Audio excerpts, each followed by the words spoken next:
একটা ত্রিভুজের তিন কোণের সমষ্টি 180 ডিগ্রি আমরা সকলে জানি, তবে এই বিষয়টা একটা চিত্রের মাধ্যমে দেখা যায়। তো আমরা যেমন সেমন একটা চিত্র আঁকলাম।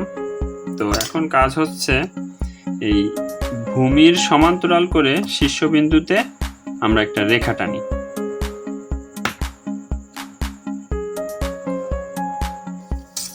তো এই ভূমির সমান্তরাল করে শীর্ষবিন্দুতে আমরা একটা রেখা টানলাম। এখন এই যে কোণটা, এই কোণটা এই ওয়াই কোণের সমান। কেন? একান্তর কোণ বলে। আবার এই কোণটা, এই জেড কোণটা এই পাশের এই কোণটার সমান। কেন?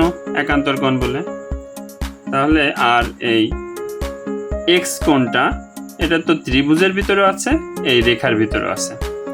তাহলে আমরা বলতে পারি এই রেখার এই অংশটুকুই আসলে ত্রিভুজের ভিতরে আছে। অর্থাৎ ত্রিভুজের ভিতরে যে অংশটুকু আমরা পাচ্ছি, যে তিনটা কোণ, আর এই কোণটার ভিতরেও আসলে সেই অংশটুকুই আছে।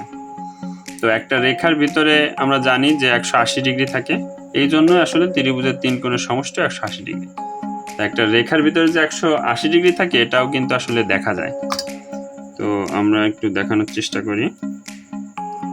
আমরা ধরে নিলাম এটা একটা রেখা, সরল রেখা। তো এটা যে 180 ডিগ্রি, কিভাবে আমরা এর উপরে একটা লম্ব টানি। তো আমরা জানি যে এই অংশটা হচ্ছে এই লম্ব, এই অংশটুকু হচ্ছে 90 ডিগ্রি, আবার এই পাশে এই অংশটুকু হচ্ছে 90 ডিগ্রি। তো 90 হচ্ছে 180 ডিগ্রি। এই জন্য এটা সরল কোণ বা রেখাটা হচ্ছে 180 ডিগ্রি। তো আশা করি বুঝতে পারছেন কেন ত্রিভুজের তিন কোণের সমষ্টি 180 ডিগ্রি হয়। কেননা এই রেখার ভিতরে যে তিনটা কোণ আমরা পাচ্ছি, এই ত্রিভুজের ভিতরে ওই তিনটা কোণ আছে, আর রেখাটাই হচ্ছে 180 ডিগ্রি। এই জন্য ত্রিভুজটা হয়েছে 180 ডিগ্রি। ত্রিভুজটা যে কোনো রকমই হতে পারে।